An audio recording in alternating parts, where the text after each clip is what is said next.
Hey everybody, it's Jason Blaha here, and today I want to talk to you guys a little bit about why the whole concern over hormones being added to meat is actually way overhyped. In the health and fitness world, people talk about it like it's a really big deal. It really isn't as big of a deal as people seem to think it is, and I'm going to break down why. So let me put on my +5 hat of weaponsmithing, work on skill at my crafting a little bit, and let's talk about this. Now, first of all, I can't speak to the laws in every single country, but what I can speak to are the laws in the United States, which is where the majority of my audience is. Around 60% of my audience is from the United States, around 40% coming from other countries. Now, as far as hormones go, we're talking about anabolic steroids, various growth hormones, things like that. Most of the food animals that people routinely eat in the United States, it's actually illegal. Illegal to put this food in there. When I mean most of the food, I'm talking about poultry and pork. In other words, chicken, turkey, pigs. It is actually a violation of federal law with massive fines tacked onto it for companies to put any of these growth hormones or steroids or any of that in any of these animals that they are going to feed to people. Now, a lot of people will say, well, that doesn't stop people from doing stuff just because it's illegal. Well, yeah, you're right. And that's also why government goes through and tests their animals. Meaning they pull samples of their animals, they check the meat for steroid levels, they do test on them. The Department of Agriculture and everything actually is pretty strict on this. They go through and randomly go to these different big factory farms and pull animals and check for this stuff. And the fines are enormous. And yeah, people do illegal things. But when you're dealing with big companies that know they're not going to make much more profit from doing this, and if they get caught, they could be fined millions of dollars. It's going to be all in the newspapers. They're going to get in trouble. They're going to lose business. They're going to lose money. And if the government actually checks for it, there probably isn't a whole lot of it going on, okay? And if you want to say there is, like you're a conspiracy theorist at that point because you're saying, well, these companies must be bribing them or whatever. Okay, that's a conspiracy theory with no evidence. You actually have to prove that when you start making claims that, well, these companies are doing this. Have you seen it firsthand? Do you know anyone who's worked for these companies personally who has been involved with bribing government officials so that they could continue to put hormones in the animals? And that no one just showed up and tested them. I mean, guys, there are serious penalties. These companies lose money. And I can tell you one thing about government. Government loves fining people and taking money. You don't believe me? Just look at what's happened with the supplement industry. The FDA slapped bodybuilding.com with a $7 million fine a few years ago. All right, for a violation of products that were contaminated or they weren't supposed to be selling. They slapped them with a $7 million fine. Just this one company you guys all know of online. 7 million. How many supplement companies have been hit for putting steroids and stuff?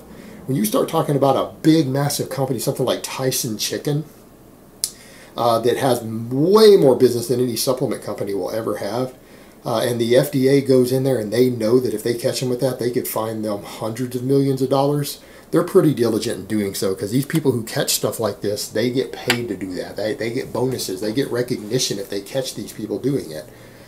So, in all honesty, there's not really enough profit for these companies to do this when they know it's illegal. So here's the thing. When people say, oh, hormone-free chicken, well, all of it's hormone-free. Every single one of them. It's been illegal for many, many years. I don't even remember the exact day, but I think it's been over 20 years now that it's been illegal to do this. Okay? That's most of the meat people eat. Chicken, pork. That's your two biggest sellers. Okay? That's a lot of meat. So, what is it put in? Mainly beef. Beef is grown on anabolic steroids in the United States. Beef. But here's the thing. What people need to understand, how much is being put in here? Very, very little. And I want people to understand how little. All right. You'll see bodybuilders on the internet talking about they use trenbolone acetate, right? See guys talking about using 50 or 100 milligrams every day for a human being. Animals are affected by lower doses. Horses, cows, things like that, because they have so many more androgen receptors in their body, they actually don't work on body weight. You actually need a much smaller amount to get a similar effect in these animals than you do a human being. So when you think about it, androgens are absorbed by the receptor and then they're broken down. They don't just fly around forever. They don't stay in your system forever. If they did, everyone would use a little bit of anabolics. They would take one big shot and still be growing 2 months from now, right? Well, it doesn't work that way. These things have half-lives. So how much are these feedlot cattle given? Well, as someone who grew up on a ranch a little bit, my family were ranchers, About 6 weeks before slaughter, if they're going to give them trenbolone, they're given a 200 milligram implant behind the cow's ear 6 weeks before slaughter. Now, keep in mind, that's anywhere between 2 to 4 days worth for some of these bodybuilders. All right, some guys use more. I've heard of guys using 200 milligrams a day. Well, people will say, well, that's still 200 milligrams in the animal. No, it's not. It's almost all gone. By the time it gets to the slaughter, most of it's been released. Probably 50% of it has been released in the first 2 weeks into the animal system, been utilized, processed, broken down. By the time that animal gets to slaughter, just as far as what's left inside there, you got to keep in mind where they implant it is not part of the animal you eat. They implant it behind the ear. Most of you aren't buying pig heads. I'm sorry, cow heads to eat, last time I checked. So there's no of the actual physical residue of the implant left. That gets tossed.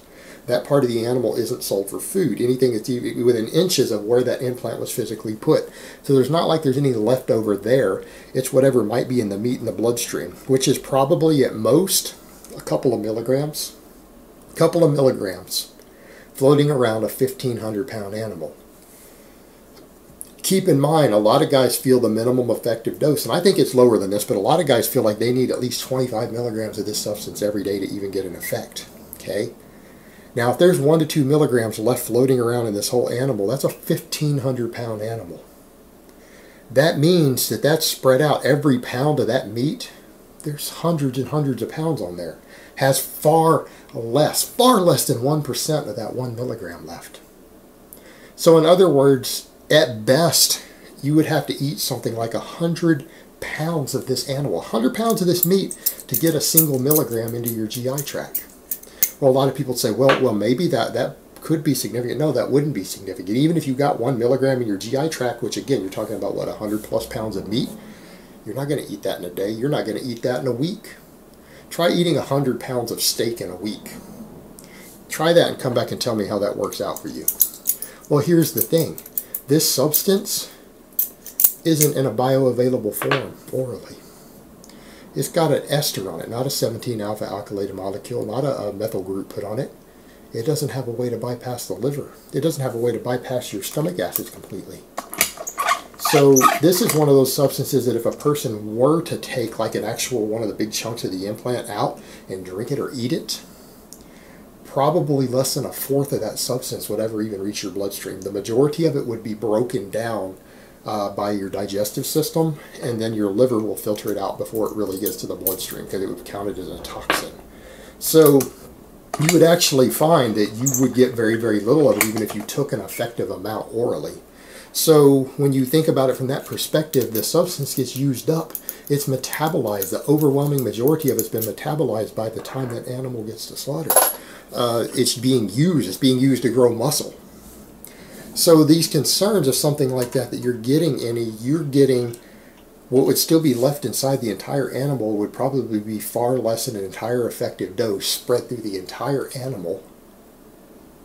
You know, keep in mind, spread over hundreds and hundreds, several hundred pounds of meat. Okay?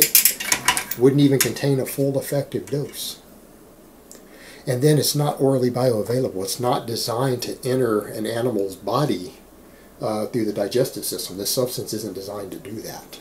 That requires very special anabolics and things to be made specifically for that. So when you're talking about getting an effective amount of any of this from eating these cows, it's just not logistically possible. It might be with chickens because they need much, much higher doses into a much, much smaller animal. Maybe, but it's illegal. They don't use these things in chickens.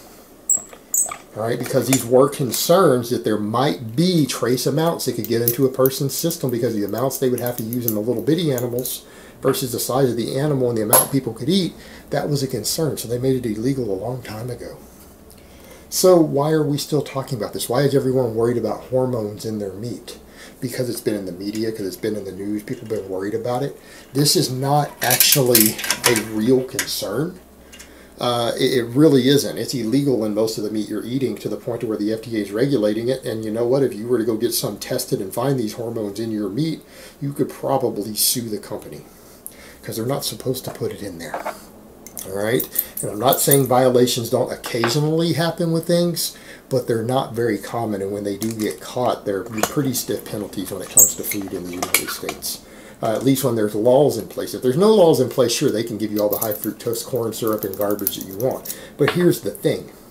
You know, people are sitting around worried about hormones in their meat, which, like I just broke down, isn't a real concern, but they will eat piles of refined sugar, piles of refined vegetable oils. They'll slap butter and margarine and everything all over their food without giving it a second thought, people will. But then they're going to worry about a non-existent problem like hormones in their meat. I think maybe people have their priorities mixed up just a little bit. Particularly in light of the fact of the laws that are currently in place and the logistics involved with the animals they are put in, of you actually being able to get enough into your system to have any impact or to measure in your bloodstream, like to where it could actually be a detectable amount, is simply not going to happen. It's just not logistically possible. The numbers just aren't there to do it. You know, people say, well, trace amounts. You know what? You get trace amounts of stuff that will kill you. There's a limit allowed in everything from your drinking water to foods you eat of arsenic, lead, stuff like that. That's stuff that you consume every single day from the time you're born to the time you die. I promise you, you're eating lead, you're eating arsenic. There's even trace amounts in your broccoli. So if you argue trace amounts of substances that are below a certain threshold could harm you, well, if that was the case, you would have died as a child from lead poisoning or arsenic poisoning. There are trace amounts of this stuff everywhere in things, and that's why we have limits of what's a dangerous amount. And in this case, it isn't possible for there to be enough in the animal or in the meat for you to consume it that would even cause a problem. Like it's not even 1% of the amount that you could even measure affecting your bloodstream or affecting your body in any measurable way. It's not even 1% of that amount. Alright guys, but that's really all I have to say on that today. I hope it's been informative, and I will talk to you guys next time.